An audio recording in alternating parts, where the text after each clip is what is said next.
Hey, what's up, fam? Welcome to Scrum and Hip Hop.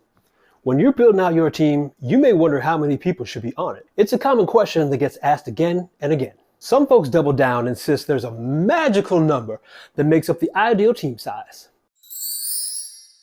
They say, this is the right number of people for a team. Then someone from down the way is like, nah, this is the best number. What if I told you it ain't even about a number? Building crazy good teams is something you gotta put some thought behind. Call them teams, call them squads, or whatever. This episode, it's all about putting together your crew.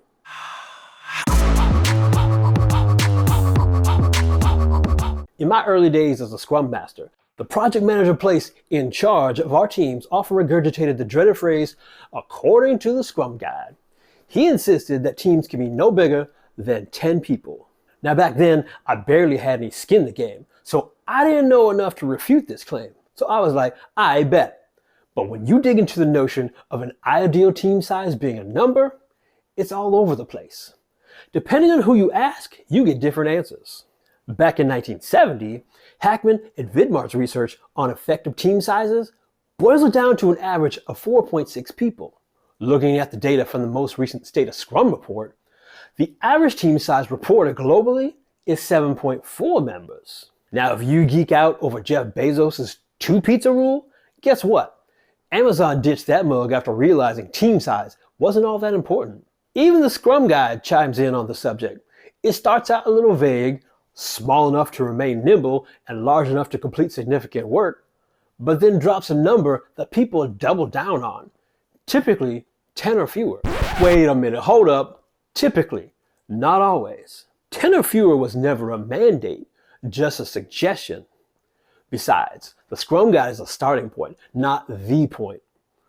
You gotta do what's right for your context. Now, if we put it in the context of hip hop, there's no rule for how big or small crews should be. But what if there was? What if we said one DJ and one MC is the rule? If that happened, we never would experience legendary crews like Public Enemy with its 3 members, A Tribe Called Quest with 4, or Wu-Tang Clan with 10 MCs deep. Think on this. Were these icons of hip-hop limited by their size, or was each member an important part of delivering the outcomes of the larger crew? By default, is a hip-hop crew with 2 members more successful than one with 10? Of course not. That's ridiculous. But longing for a limiting number is our go-to when we build out Agile teams. So then, how do you figure out? Well, let hip-hop lead the way and consider these 3 things. Childish Gambino kicks it off. Being happy is the goal, but greatness is my vision. Begin with a goal, not a number of people. Start off with setting a vision for the crew. Define the purpose for forming the team in the first place. Once you have that, uncover the goals that will accomplish that vision, which is what equates to success. Starr drops what's next. Skills, top rank, point blank, revital, spit flows, rip shows, peep the recital. Once you have a goal or set of goals, uncover the skills the crew needs to hit it. That can be UX UI, architecture, accessibility, security, business analyst, product management, whatever. And finally, Ghostface Killah brings it all home. Sometimes you gotta figure out the pieces to the puzzle.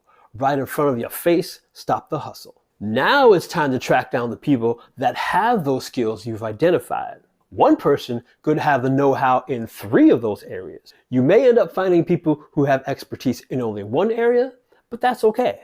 Finish it up by uncovering any skill gaps that exist. Now, this isn't the be-all, end-all rule, but it'll steer the conversation towards critical thinking instead of locking yourself into an arbitrary number.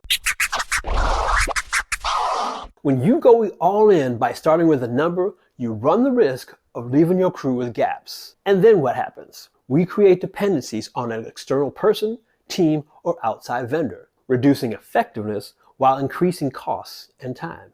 So stop trying to find a magic number when building out your crew. It's not about the number of people you roll with, but who you roll with. Much love for tuning in. Don't forget to like and subscribe, and stay tuned for the next episode. This is Scrum and Hip Hop, where Agile meets rhythm and poetry. And I'm out.